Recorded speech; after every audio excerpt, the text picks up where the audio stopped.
Magandang araw mga bata. Ayan, bago tayo magsimula ay tayo muna mananalangin. Napangungunahan ni Edwin. Edwin, maaari mo bang pangunahan ang ating panalangin?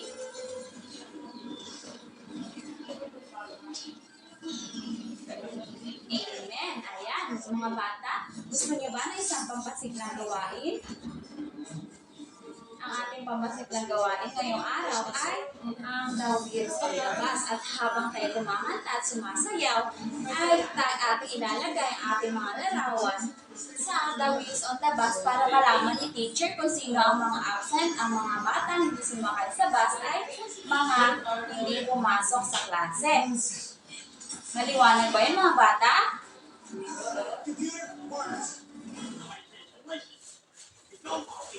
On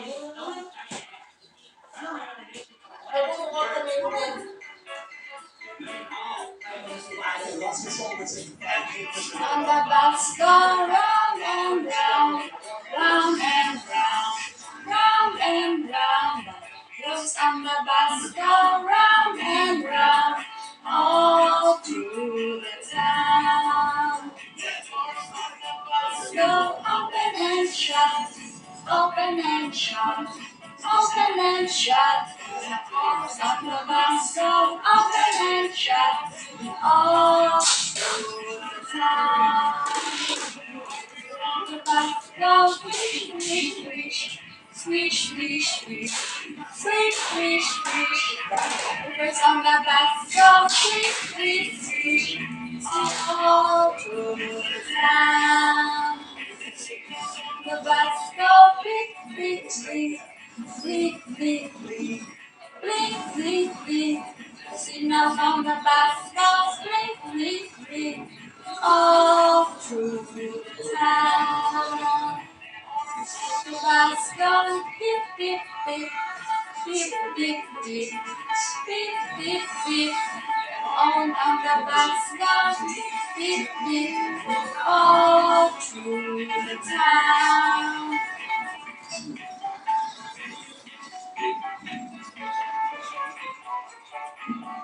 Ayan, nagustuhan niyo ba ang ating pampasiglang gawain mga bata?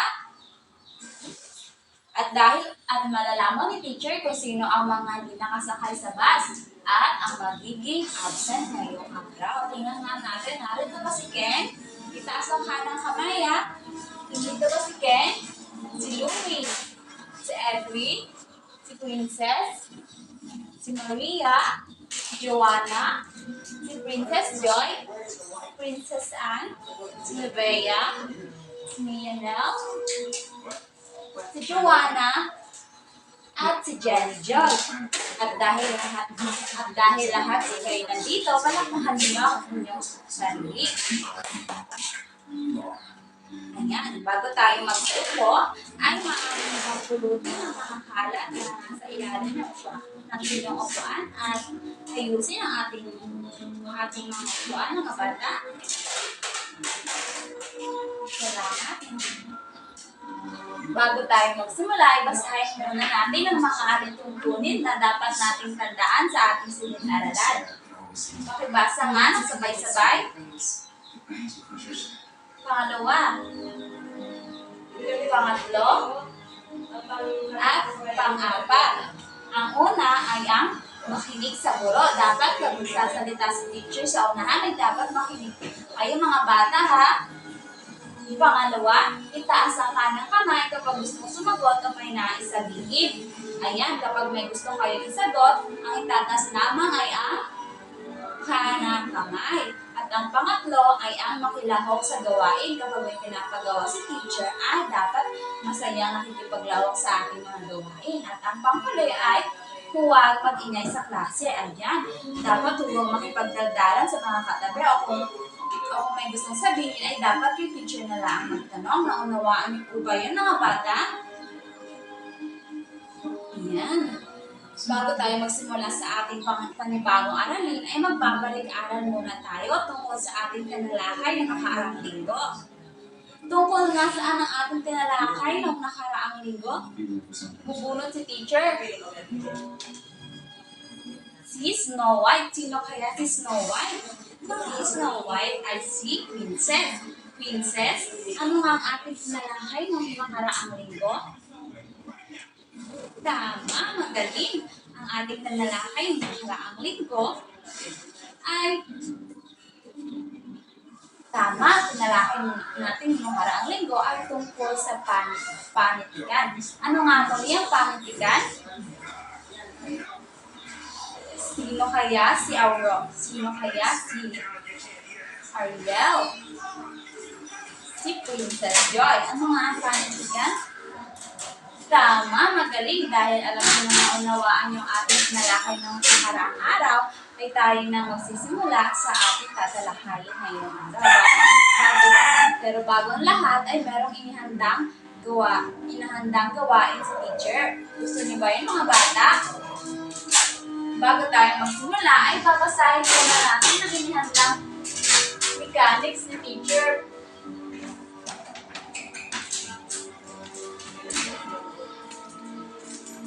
Pakibasa nga ng lahat ng sabay-sabay. Mechanics.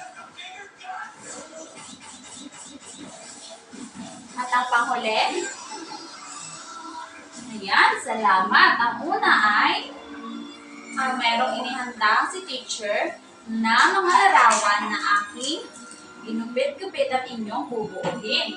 Pangalawa, i-grupo ko kayo sa dalawa. At ang pangatlo ay bibigyan ko lamang kayo ng 5 minuto upang matapos ang aking gawain. Pang-apat, gawin ito ng tahimik. At ang panghuli ay kung sino ang grupo na unang matatapos ay ang siyang mananalo at may premyo kay teacher at may dagdag puntos sa akin. Gusto niyo ba yun? Ito ang group 1 at ito ang group 2. Narito ang bubuuhin ng group 1 at narito ang mga bubuuhin ng group 2.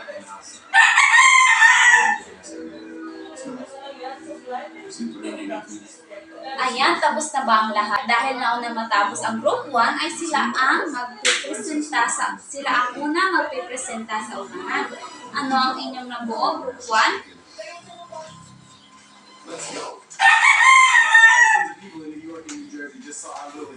Ang kanilang nabuo ay ang Zapatero at Mga Duwende. Ang panghuli naman, grupo ay ang Pinocchio. Mga bata, familiar ba kayo sa mga larawang ito? Nabasa niyo na ba ang ganitong kwento? Anong napapansin niyo sa dalawang larawan? Ano yung pinagkaparehas nila? Mianel? Tama, magaling. Meron pa bang isa pang masagutan? Princess? Tama, magaling. Ayan. Base sa inyong ginawang gawain, ano kaya sa palagay ninyo ang ating aralin ngayong araw?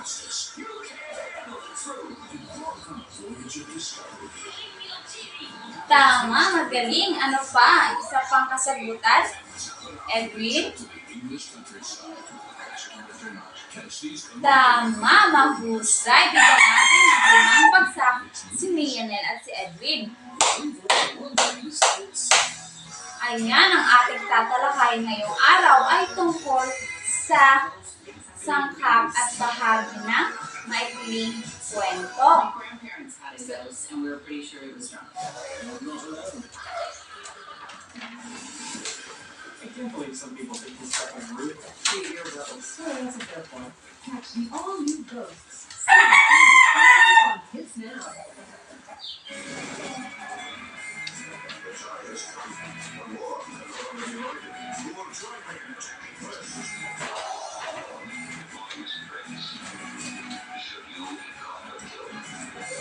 Ang ating bagong talakayin ngayong araw, sangkap at bahagi ng maikling kwento. Ayan.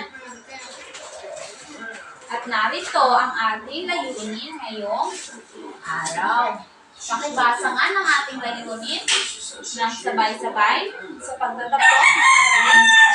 Inaasahang malinag sa iyo ang mga sumusunod na kasanayang pampagkatuto. Una, pangalawa, at pangatlo. Ang una ay nabibigyang kahalagahan ng definisyon ng maikling kwento. Ang pangalawa naman ay nalalaman ng mga sangkap at bahagi ng maikling kwento. Ang pangatlo ay nakakasulat ng maikling kwento, taglay ang mahalagang sangkap ng maikling kwento. Naunawaan niyo ba ang ating layunin, mga bata? Ayan. Dahil dyan, tayo na ay magsisimula.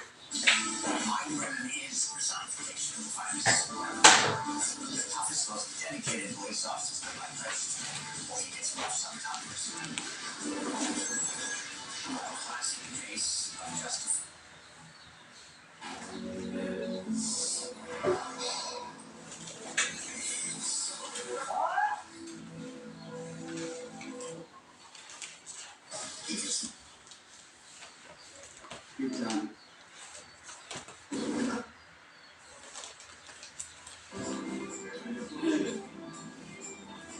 Pakibasa nga ng sabay-sabay ang definasyon ng maikling kwento. Nalagyan mo naman ako.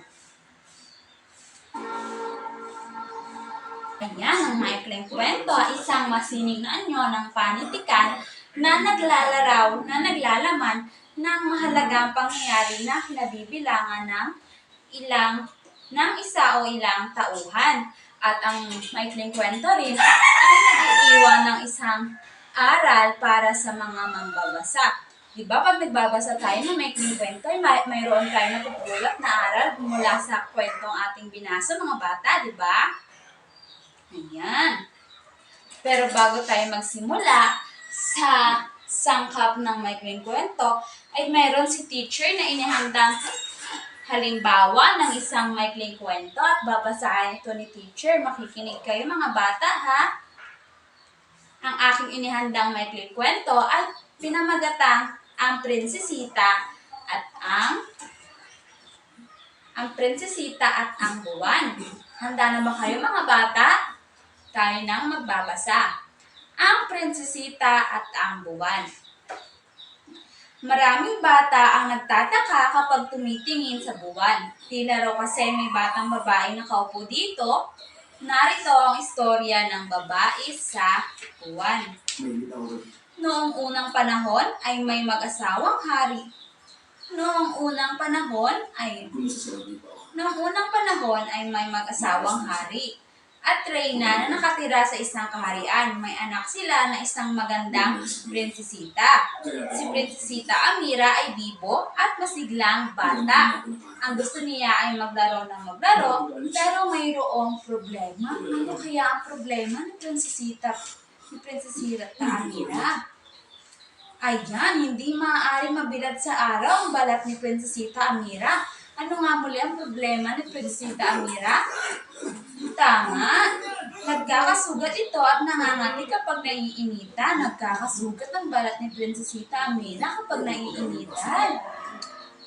Iyon ang dahilan kaya pinagbabawalan siya ng hari at reyna na maglaro sa labas ng palasyo. Naging malungkot ang buhay ni Prinsesita. Ayan, dahil hindi pinapayagan si Prinsesita Amira na lumabas, siya ay biglang nalungkot. Sa mga gabing maliwanag ang buwan, ay saka lamang nakapaglalaro sa labas ng palasyo ang Prinsesita. Kamusta ka, kaibigang buwan? Tanong ni Prinsesita Amira. Noon ay nakakausap pa ng mga tao ang buwan. Nakakababa rin ito sa lupa. Naging kaibigan ni Prinsesita Amira ang buwan. Naging kaibigan ni Prinsesita ang buwan. Gusto niyo rin bang maging kaibigan ng buwan?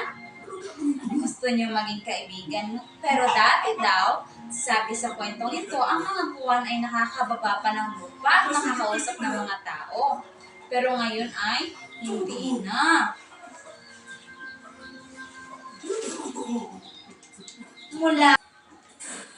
Mula nang maging kaibigan ng buwan ay sumaya ang prinsesita. Ayan, naging masaya na si Prinsesita Amira. Lagi niyang hinihintay ang pagsikat nito at pagbisita sa kanya. Lagi hinihintay ni Prinsesita Amira ang buwan. Lingid kay Prinsesita Amira ay may malaking problema ang ama niya. Ibig agawin ng kaaway ng hari ang kaharian nito. Iyan, ngunit may problema ang hari at ang reyna dahil gustong agawin ng kaaway ng hari ang kanilang kaharian. Isang gabi ay niyaya ng buwan ang prinsesita at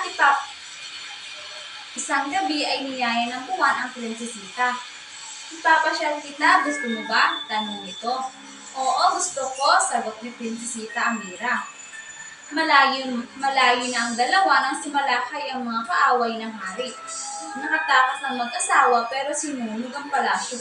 Noong umalis si Prinsesita Amira at ang buwan, at sinalakay ng kaaway ng hari ang kanilang kaharian at sinunog, ngunit nakatakas ang reyna at ang hari. Walang kaalam-alam si Prinsesita Amira sa pangyayari. Masaya kasi siyang namamasyal kasama ang kaibigan. Dahil abalang-abala si Prinsesita Amira sa paglalaro, ay hindi niya namalayang na umuwi.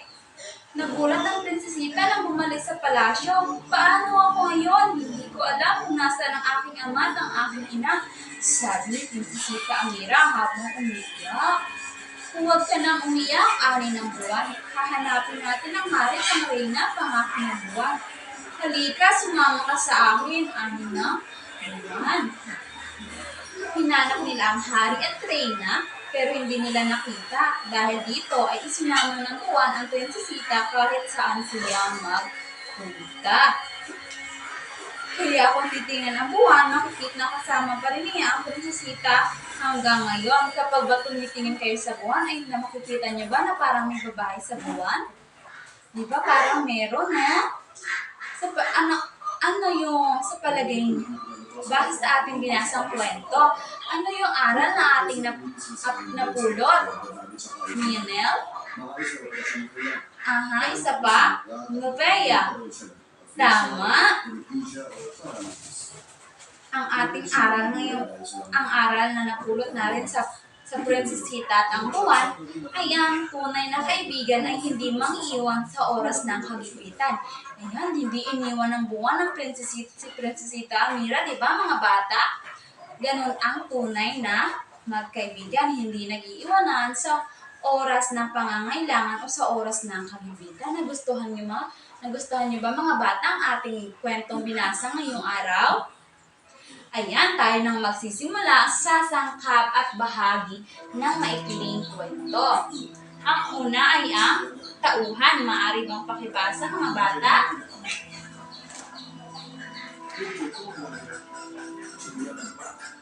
Ayan, ang mga tauhan. Sino ang tauhan sa kwento?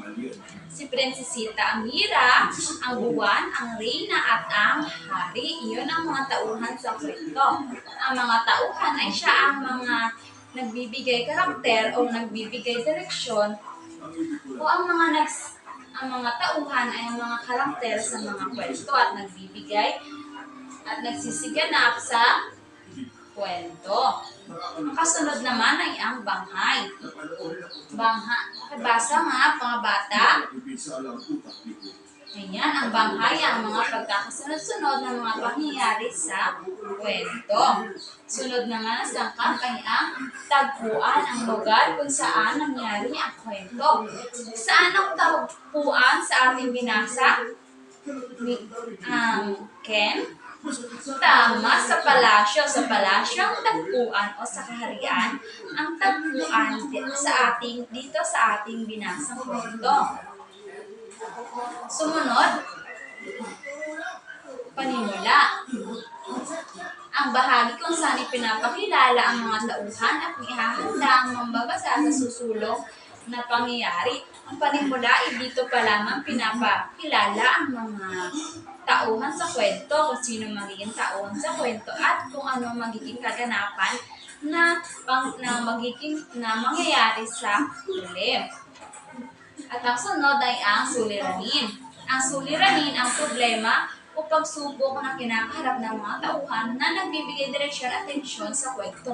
Ano nga ang suliranin ng problema sa kwentong ating binasa? Princess. Ayan, ang suliranin sa ating binasa kwento ay ang Hindi pwedeng mainitan si Prinsesita Amira dahil nagkakasugat ang kanyang mga balat. Tama. At ang kasunod naman, Handa ka magbili ng kandila para sa templo, pati hindi na ako mahiramin mo. Hindi na naman at ang kasunod naman ay ang kasukdulan. Ang kasukdulan ang pinakamataas na punto ng suliranin o ang tunggalian. Base sa binasa nating kwento, ano ang kasukdulan? Sa binasa nating kwento, mga bata, Elizabeth. Ayan, tama, mahusay. Ang kasukdulan na pangyayari sa binasa nating kwento ay ang pagsunog ng kaaway ng hari sa kanilang kaharian. Sunod ay ang kakalasan, ang bahagi kung saan ang suliranin ay naresolba. Ngunit sa binasa nating kwento ay hindi pinakita kung paano naresolba ang kanilang suliranin. Ngunit nagpalit naman dito ang buwan tinulungan niya si Prinsesita Amira na hanapin ang kanyang mga magulang, ngunit hindi nila natagpuan. Ngunit hindi iniwan ng buwan si Prinsesita Amira. Ang panghuli ay ang wakas. Ibasa nga ng sabay-sabay ang panghuling bahagi ng kwento na nagbibigay resolusyon at mensahe. Ayan, ang wakas ay ang panghuling pangyayari sa kwento. Ang panghuling pangyayari sa kwento ating binasa o ang wakas ay hindi iniwan ng buwan si Prinsesita Amira kahit kasama ng buwan si Prinsesita Amira kahit saan man siya pumunta. At ang wakas ay kung saan kapaloob ang aral ng isang kwento. Ano ang aral na binasa na, ano ang aral na pulot natin mula sa kwento binasa natin? Tama! Ang tunay na kaibigan ay hindi nag-iiwanan sa oras ng kagipitan. Hindi iniwan ng buwan si Prinsesita Amira, di ba mga bata? At ang kasunod naman ay ang naunawaan niyo ba mga bata ang mga sangkap ng maikling kwento? Ayan, at dahil naunawaan niyo na ang sangkap ng maikling kwento, ay tayo na tumako sa bahagi ng maikling kwento, ang simula, gitna, at ang wakas. Ating basahin ang definasyon ng simula sa bahagi ng maikling kwento, mga bata. Pakibasa ng sabay-sabay. Kabilang sa simula ang mga tauhan, tagpuan at suliranin sa mga tauhan. Nalalaman kung sino-sino ang mga magsisiganap sa kwento at kung ano ang papel na gaganapan sa kwento. Ang simula ay dito pinapakilala kung sino ang mga tauhan, kung sino ang magiging tauhan sa kwento at kung ano ang magiging papel nila na kanilang gagampanin sa kwento. At dito rin pinapakilala kung sino ang bida, kontrabida, o mga taga-suporta sa kwento. At dito rin pinapakita ang tagpuan ng isang kwento. Dito rin pinapakita sa simula ang magiging suliranin o pangyayari sa kaganapan ng maikling kwento. Naunawaan niyo ba mga bata ang simula? At ang kasunod ay ang gitna. Pakibasa nga ng sabay-sabay ang gitna mga bata. Ang gitna ay binubuo ng saglit na kasiglahan, tunggalian at kasukdulan. Ang saglit na kasiglahan ang naglalahad ng panandaliang pagtatagpo ng mga tauhan na masasangkot sa suliranin. Sa gitna, ipinapakita kung ano ang kasiglahan, tunggalian at kasukdulan sa kwento. Dito nakapaloob ang mga pangyayari sa kwentong ating babasahin, ang mga suliranin, ang kasukdulan, saglit na kasiglahan at tunggalian. Ang saglit na kasiglahan ay yung panandaliang kasiyahan na ginaganap na ang saglit na kasiglahan ay ito ang mga kaganapan na saglit na ang saglit na kasiglahan ay ang mga kaganapan na masasayang kaganapan ng mga tauhan sa kwento. At dito na rin, sa gitna, nakapaloob ang tunggalian at ang kasukdulan, ang mga problema o mga kakaharaping problema ng mga tauhan. At ang kasunod ay ang wakas. Ang wakas ay binubuo ng kakalasan at katapusan. Ang kakalasan ang bahagi nagpapakita ng unti-unting pagbaba ng takbo ng kwento mula sa maigting na pangyayari o kasukdulan, at ang katapusan ang bahagi ng kababasahan ng magiging resolusyon ng kwento. Sa wakas naman ay nakapanood dito kung paano na-resolve ang kanilang mga suliranin ng yung mga problema sa kwento. At dito rin makikita sa wakas ang aralan na pulot natin sa kwento. Naunawaan niyo ba kung anong nakapaloob sa wakas sa maikling kwento, mga bata? Ayan, dahil naunawaan niyo na ang bahagi at sangkap ng maikling kwento, ay tayo nang tayo nang dadako sa halimbawa ng maikling kwento dito sa Pilipinas.